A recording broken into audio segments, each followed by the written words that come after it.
হাত কত ঘুষ ধরছ, ওরে হাত কত সুদ গ্রহণ করছ, ওরে হাত কত মদের পেয়ালা ধরছ, কত গাজার কলকে স্পর্শ করছ, এই হাত দিয়া কত অবৈধভাবে মহিলার গায়ে হাত লাগাইছ, এই হাত কত জুলুম করছো, কত খুন করছো। এই পাও দিয়ে কি নেকের দিকে বেশি হাঁটছো না গুনার দিকে বেশি হাঁটছো? গুনা যা করছো তওবা করতে পারছো কি পারো নাই? আবার তওবা যা করছো আমার মাওলায় মাফ করছে কি করে নাই? খবরদার হিসাব নিকাশ না মিলাইয়া কেউ মাওলার কবরে যাইও না। বাবারে, যদি হিসাব নিকাশ মিলে কবরে যাইতেই পারো, কবরটা জান্নাতের বাগিচা হয়ে যাবে। যত দূর তাকাবা ফাঁকা হয়ে যাবে, জান্নাতের নাজ নিয়ে আমাদের কবরটা ভরিয়া যাবে। আল্লাহ তুমি কবুল করিয়া নাও। কিয়ামতের ময়দানে আমার মাওলা ডাকিয়া ডাকিয়া আরশের নিচে জায়গা করিয়া দিবে। নবী আলাইহিস সালাতু ওয়াস সালাম ডাকিয়া নিজের হাতে হাউজে কাউসারের পানি পান করায়া দিবে।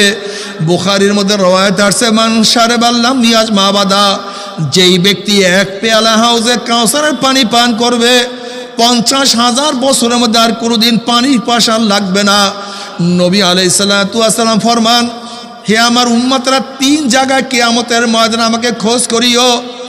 হাউজের কিনারে আমাকে খোঁজ করিও, মিজানের কাছে আমাকে খোঁজ করিও, পুলসরাতের গোড়ায় আমাকে খোঁজ করিও।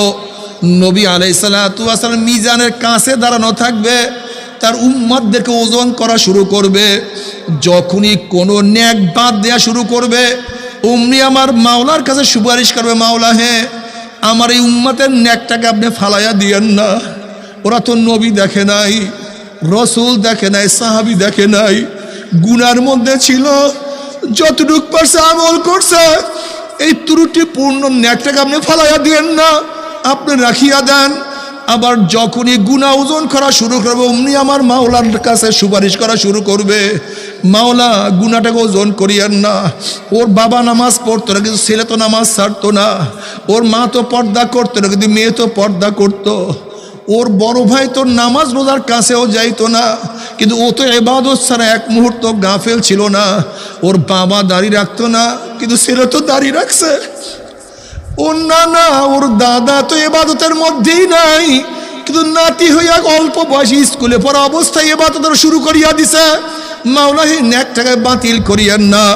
আল্লাহ পাক রব্বুল আলামিন কিয়ামতের ময়দানে, বুখারীর মধ্যে রওয়ায়াত আছে, আমার নবীকে বলবেন, সাল তুতা ইশফা তুশাফা, যে সুপারিশ করবেন আমি আপনার সুপারিশ কবুল করব, যা চাইবেন আমি আপনাকে দিয়া